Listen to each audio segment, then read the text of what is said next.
बिस्मिल्लाहिर्रहमानिर्रहीम अस्सलाम वालेकुम। चीन की जानिब से भारत को मुकम्मल तौर पर वार्निंग दी गई है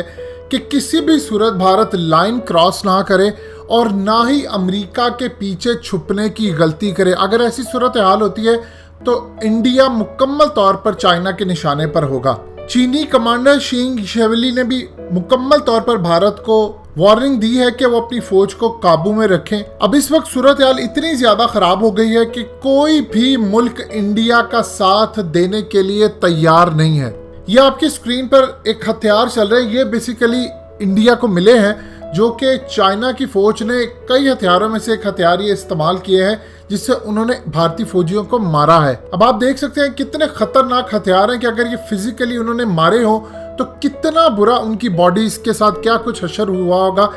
मजीद डिस्कस करने से पहले इस वीडियो को लाइक करें, हकीकत टीवी को सब्सक्राइब करें और बेल आइकन पर जरूर क्लिक करें। और सूरत हाल यहाँ तक भी खराब है कि बहुत सारे भारतीयों ने अपनी जान बचाने के लिए पहाड़ियों से छलांग लगा दी और कई नदी नालों में जा गिरे और इवन के बहुत सारे इस वक्त चाइना के कब्जे में हैं। भारत ने इनको छुड़वाने के लिए इस वक्त अमेरिका को फ़ोन किया, जो कि ऑफिशियली तो उन्होंने अभी तक इस पर कोई गुफ्तगू नहीं की, लेकिन ट्रंप से उनका राब्ता हुआ। और सबसे ज़्यादा हैरानकुन बात यह है कि इस वक्त ना तो जापान, ना ऑस्ट्रेलिया, ना यूरोपीय यूनियन, ना ट्रंप और ना ही कोई अमेरिका की इंतजामिया भारत की मदद करने को तैयार है। इस वक्त भारतीय फौज और हुकूमत के दरमियान इतनी ज्यादा कशीदगी पाई जा रही है कि भारतीय फौज की जानिब से मुकम्मल तौर पर हाल ही के अंदर मोदी को कहा गया कि हम जंग के लिए तैयार नहीं है, जिसके बाद से सारे का सारा मलबा इस वक्त दो लोगों पर पड़ा है, एक डिफेंस मिनिस्टर राजनाथ सिंह और एक अजीत डोवल। और भारतीय फौज की जानिब से कहा जा रहा है कि इन दोनों को हटाया जाए, ये बड़े कमजोर साबित हुए हैं, जबकि मोदी सरकार का कहना है कि फौज जंग नहीं चाहती,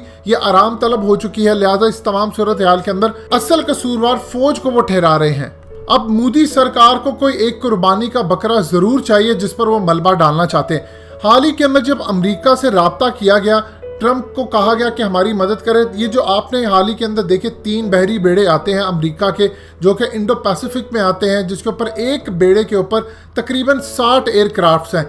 ये बेसिकली इंडिया की मदद के लिए आए थे और आगे इन्होंने साउथ चाइना जाना था। लेकिन इस तमाम सूरत हाल में जो सबसे ज़्यादा हैरानकुन बात है कि बहुत सारे जो भारतीय फौजी चाइना ने पकड़े हैं, जब भारत ने राब्ता किया अमेरिका से, उनके इंटेलिजेंस एजेंसियों से कि आप इंटरनेशनल प्रेशर डालें और हमारे फौजी रिहा करवाएं, क्योंकि ओपनली तो वो एडमिट नहीं कर सकते कि हमारे फौजी उन्होंने पकड़े हैं। इस तमाम सूरत हाल में अमेरिका की जानिब से बिल्कुल नेगेटिव रिस्पॉन्स आया, जो कि इस वक्त भारतीय इस्टेब्लिशमेंट का ये कहना है और उनके अंदर जो सोच पाई जाती है कि इस वक्त अमेरिका डबल गेम खेल रहा है भारत के साथ, क्योंकि वो चाइना के साथ कोई डील करना चाहता है और मामला अगर वहाँ से तय हो जाते हैं और चाइना और अमेरिका के दरमियान जो हालिया सर्द जंग का माहौल बना हुआ अगर ये ठंडा पड़ जाता है तो सबसे ज़्यादा इसका नुकसान भारत को उठाना पड़ेगा, क्योंकि अमेरिका ने भारत को इस्तेमाल किया, उसको चाइना के आगे कर दिया और ऐन मौके के ऊपर अब वो चाइना के साथ किसी किस्म की डील देख रहा है। और अगर ये डील हो जाती है तो उसका सबसे ज्यादा नुकसान भारत को उठाना पड़ेगा।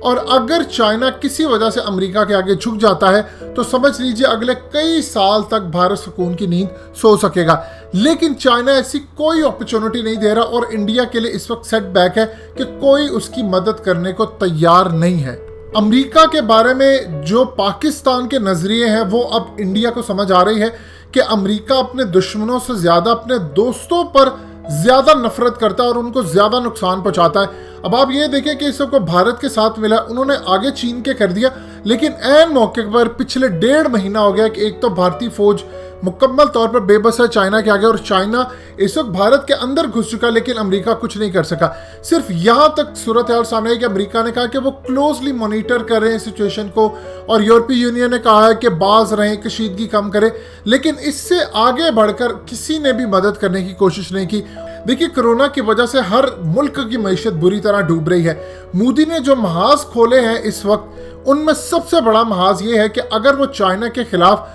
थोड़ा सा भी आगे जाते हैं तो उनको सबसे बड़ा खदशा ये है कि पाकिस्तान दूसरे फ्रंट से हमला कर सकता है और इवन के कश्मीर के अंदर तहरीक इतनी ऊपर आ सकती है कि बैक एंड पर चाइना से कहीं ना कहीं उनको मदद मिल सकती है। लिहाजा ये भी सूरत हाल और वो 8 रियासतें जो चिकन नेक से पकड़ी हुई है चाइना ने, वो भी हमारे हाथ से जा सकती हैं। चाइना ऑलरेडी धमकी दे चुका है भारत को कि अगर किसी भी वजह से आपने अमेरिका को बीच में लाने की कोशिश की तो इसका अंजाम बहुत ज्यादा भुगतना पड़ेगा। अब इस तमाम सूरत हाल के अंदर चाइना की जो प्रोडक्ट्स हैं, खास तौर पर इंडिया की टेलीकॉम इंडस्ट्री ने बैन लगा दिया है कि वो कोई भी प्रोजेक्ट इस वक्त चाइना की कंपनी को नहीं दे, चाहे वो 4G के हवाले से हो, अपग्रेड करने के हवाले से हो, उनकी कोई भी प्रोडक्ट्स हो उन पर बैन लगा दिया। जितने भी टेंडर्स उनको दिए गए थे वो सब वापस इस वक्त लिए जा रहे हैं। इस वक्त मोदी की समझ में कुछ भी नहीं आ रहा कि करे तो करे क्या, क्योंकि उनकी एस्टैब्लिशमेंट के साथ भी ताल्लुकात ख़राब है, उनकी फौज लड़ने के लिए तैयार नहीं है और ऑलरेडी उन्होंने कहा कि अगर एक ख़राब वाक़या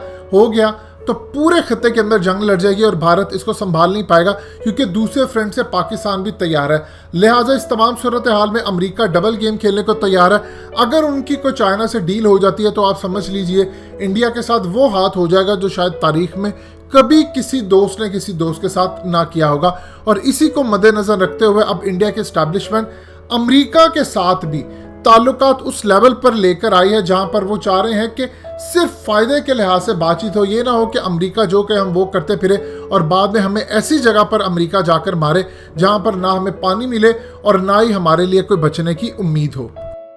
दोस्तों, हकीकत टीवी को सब्सक्राइब करना मत भूलिए, वीडियो को लाइक करें, शेयर करें और कमेंट सेक्शन में अपनी राय का इजहार जरूर करें।